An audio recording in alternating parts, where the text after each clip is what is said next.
chain migration continues to grasp for the American dream. While growing up, Maria Cristina Acosta and her two siblings, Glenn Jr. and Eunice, did not have the chance to celebrate important occasions with their fathers. Their dad, Glenn Sr., was a seafarer. They were practically raised by their mother, Cornelia, until such time their petitions to immigrate to the United States were approved. But it took decades before the Acosta family reunification happened. Perhaps another decade for Cristina to bring her daughter and grandchildren to America toward the fulfillment of the American dream. It was my dream to have all the family members in America. Despite the seemingly good life in the Philippines, I still long for a whole family, said Cristina, 44, a certified nursing assistant, CNA, and assistant teacher to children with autism. Chain migration. Like millions of Filipinos in the United States, the Acosta reunification illustrates the phenomenon of chain migration. Typically, when a family member is already settled stateside, the petition process starts to bring the rest of the family over. In 1974, Lucinda Acosta, a chemist by profession and the eldest sister of Glenn Sr., immigrated to the United States. After petitioning for her husband, she petitioned for her parents.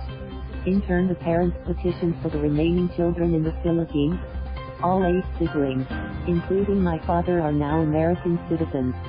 Their immediate families are already here, Cristina said. Glenn arrived in the United States in 1989 and became an 18-wheeler truck driver. He started the petition as soon as he got his green card. The first to come to America was Eunice in 1997 because she would turn 18 years old in a few months. Glenn Jr. and Cornelia came in 2009. Cristina's petition was changed into another category because she was over age. My petition status was F1B, single parent with children. It took 13 years because it was the waiting period for visa approval. Although we have 6 children, I never got married because it would affect the status of the petition, Cristina explained. Hence, her children carry the surname Acosta. But her sacrifices had a price.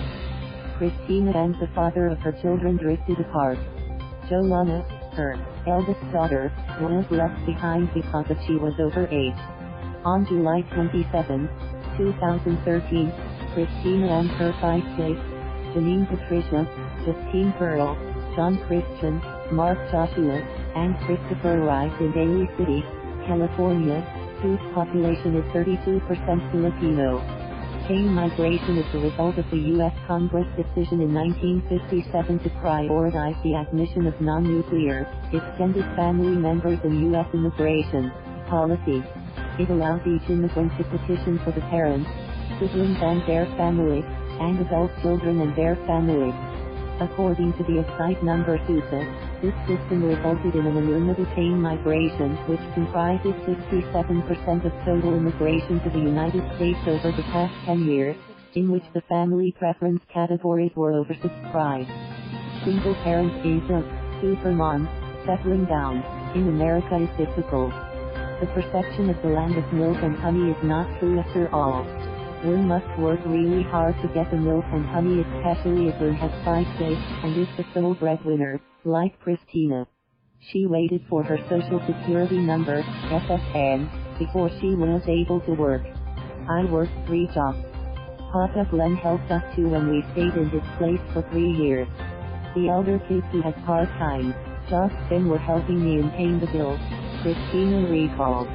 Unlike in the Philippines where one can always rely on helpers or parents, Cristina did everything including dropping and picking up the younger children from school. I was working from 9 a.m. - 3 p.m. in a home with special children. Then, 10:45 p.m. - 7:15 a.m., I worked as a CNA. Friday to Sunday I worked as a caregiver. In between, I rest, clean the house, run errands. If we still had some time to spare, dinner and bonding with the kids. Despite the hardships, Cristina never thought of giving up or marrying someone for convenience. Marriage is, now, far from my mind. My kids don't like me to have another relationship because they knew my heartaches, Cristina said. I did not hide anything from my kids. In our home, lying is a crime.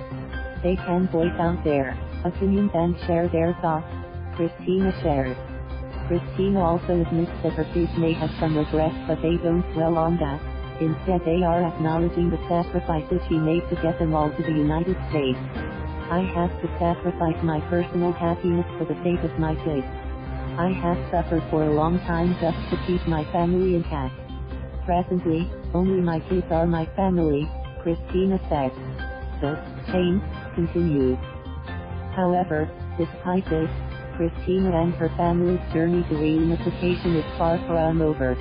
Cristina's sons, Toffer and Kristian, are now married to their childhood sweetheart. The two are dividing their time between the US and the Philippines. Joanna, her eldest, is separated from her partner and has 4 kids. Cristina and her 2 adult sons are LPR, lawful permanent residents, 4 green card holders. Toffer and Kristian are already awaiting the result of the petition of their spouses, I-130 petition for alien relatives. This petition establishes that a valid family relationship exists between a U.S. citizen or green card holder and the person seeking a green card. Cristina is petitioning for Joanna under F2B visa, which is a family preference visa issued to the spouse for unmarried minor and adult children of an LPR. My kids may be adults now and have their own life, but I won't stop until all of them, including my grandkids, are in the U.S. They are my family and they can start anew here, Cristina said. Cristina's advice is not only for single moms, but also for families who are thinking of immigrating to other countries, according to Number SUSA, as of March 2009. Thank you for watching. Please subscribe.